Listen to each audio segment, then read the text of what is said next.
Shalom, selamat pagi saudara-saudara.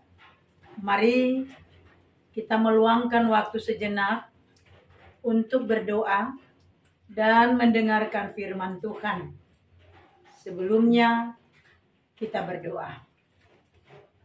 Kasih karunia Allah Bapa dan anaknya Tuhan Yesus Kristus dan Roh Kudus menyertai kita sekalian.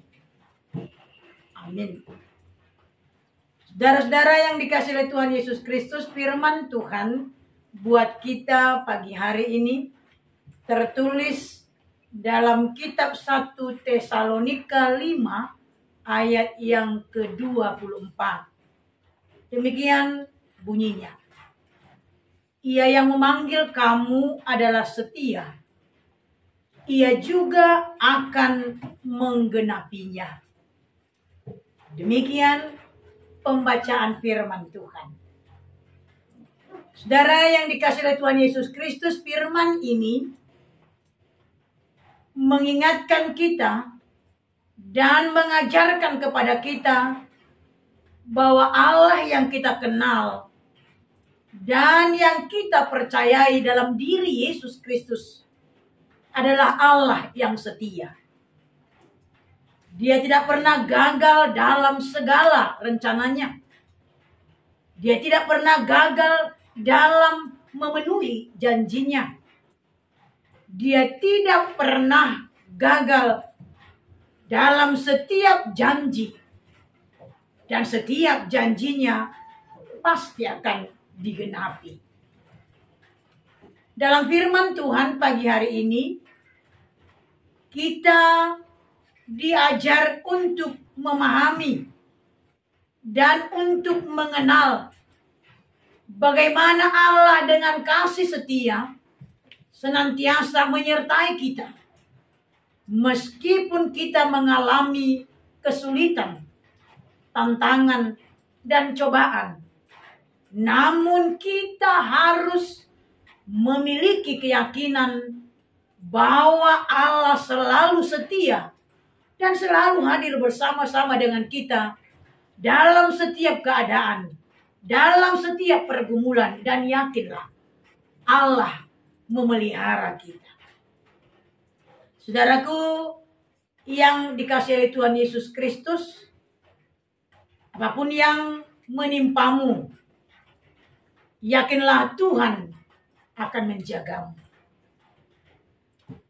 Ketika kita merasa putus asa, bahkan kehilangan harapan, kita harus mengingat bahwa Allah yang setia itu dan tidak pernah meninggalkan kita, dan Dia selalu mengasihi kita. Oleh karena itu, percayakanlah hidupmu, percayakanlah seluruh yang ada dalam kehidupanmu sepenuhnya kepada Tuhan. Karena Dia selalu memiliki rencana yang lebih baik untuk kita semua. Sebagaimana yang kita imani dalam kitab Yeremia pasal 29 ayat 11 itu, bahwa rancangan Tuhan adalah rancangan yang mendatangkan damai sejahtera. Saudara, di dalam Alkitab kita banyak melihat contoh bagaimana kesetiaan Allah terhadap umatnya. Sebagaimana dalam Kejadian pasal yang ke-9 ayat yang ke-15 itu, Allah berjanji bahwa Allah tidak akan pernah lagi membinasakan dunia ini. Demikian pada Keluaran pasal yang ke-3 ayat yang ke-7 sampai yang ke-10 itu, di mana Allah membebaskan bangsa Israel, Dia juga berjanji bahwa Dia tidak pernah meninggalkan umatnya.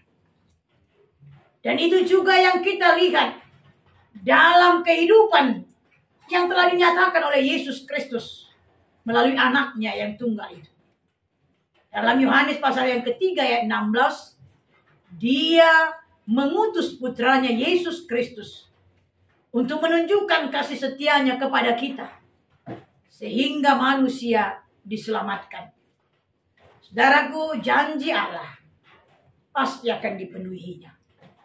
Dan dalam kehidupan kita, kita harus tetap meyakini dan percaya Allah yang setia itu, Allah yang selalu hadir dalam setiap kehidupan kita. Oleh karena itu, dalam melakukan aktivitas kita, ingatlah Allah yang setia itu memberikan yang terbaik dalam kehidupan kita. Amin, kita berdoa. Terima kasih Bapa di sorga yang menyertai kami. Terima kasih Tuhan, dalam awal minggu ini Engkau masih memberikan napas kehidupan dalam kehidupan kami. Oleh karena itu Tuhan, sebelum kami mulai aktivitas kami telah mendengarkan firman-Mu. Biarlah kasih setia Tuhan tetap kami ingat, sehingga itu yang memampukan kami dengan sukacita untuk mampu mengasihi dan menunjukkan kesetiaan kami dalam setiap perbuatan yang kami lakukan dalam satu hari ini. Berkati pekerjaan kami Tuhan, berkati setiap pribadi, keluarga yang mendengarkan firman-Mu. Biarlah seluruh aktivitas kami menjadi kemuliaan bagi nama Tuhan. Dalam Kristus Yesus kami berdoa.